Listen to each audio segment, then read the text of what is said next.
Malwala chonu ko nawak, malwala chonu ko nawak, malwala chonu ko nawak, malwala chonu ko nawak wakon manon. Kuna chola wak bumbek, akuri yokumaj, kubang bang awang room. Apalwalang ni wood belung and mu wet panawak. Mi boga juj, mi boga bed, mi boga juj, mi boga bed. Taralat jubanya uro. Yo banyo ayil kwal, ayay jem di bilwal wen kwal bula lampi. Awe mabo jal ko dong uding majol di ko. Yele lang udelang e. Banyak jutek to ba we wajeria kana yel mono. Luar jor une baini. Ade ngawak jutam mairaw. Halwal chiraw. Ayin ga chiraw. Chal. Ya. Lok tabaru. Lok tabaru. Malwal chiraw, hanyin ke ga chiraw, achona wang bol. Malwal chiraw, hanyin ke ga chiraw, nyade nga wak jukta mairaw. Malwal chiraw, hanyin ke ga chiraw, hawam ke ga chiraw, amin ke ga chiraw, ijimiraw, mor malwal jiminiraw.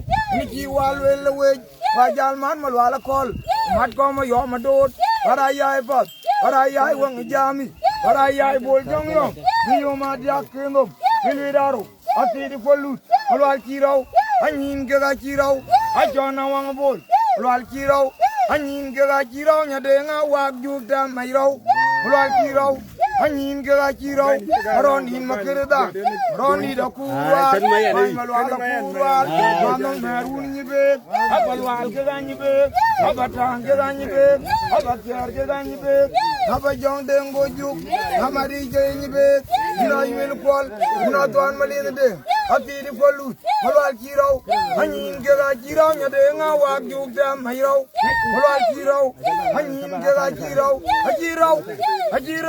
hajiraw boangel wena wenit, hajiraw morgel wena wenit, piyom marum wena wenit, piyom bol wena wenit, walan piyom marum bol makol rani lang tuy ke wadit banyol majok, bekang job gandom. Amal wal baren bekang job gondom. Kiwadi yol makol gal gondom. Amal wal baren bekang job gondom. Kiwadi bol mareng gal gondom. Amal wal baren bekang job gondom. Kiwadi yol majugil mun ranyor. Aranyur madulit. Yaweda wang bol gal gondom. Mayana wang bol. Umayoma wang bol. Mayana wang bol. Umayoma wang bol. Umayana wang bol. Atung riyaw. Bol jong yam. Awang bol. Atut bar wang ajoda. Ajelayu. Alwal bar wang ajoda. Atut bar wang ajoda. Manong ner gol bungde. Dengan. Banyuda ruenikan. Banyuda awak. Banyuda kangding. Banyuda lwe pula nyol yade makui. Palwala jidwar jot. Palwala jidwar jot. Palwala jidwar jot. Nike ke kwal mamir palwala jidwar jot. Nike ke bola ruang diet palwala jidwar jot. Nike ke kwal mamir kwal bola ruang diet mayo ma wag bumbe palwala jidwar jot.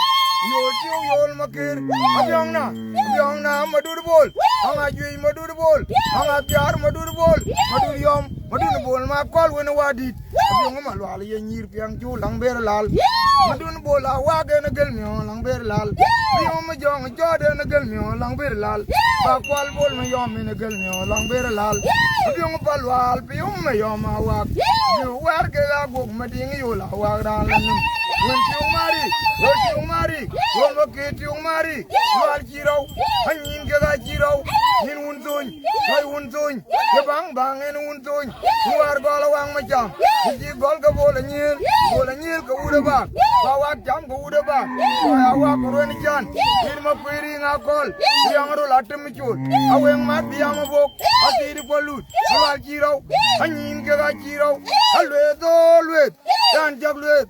Paje join kon dwi la jogran palwal kenen kortong budeng winye do ko nanya deng jamara bitim dong ting ngor kiryo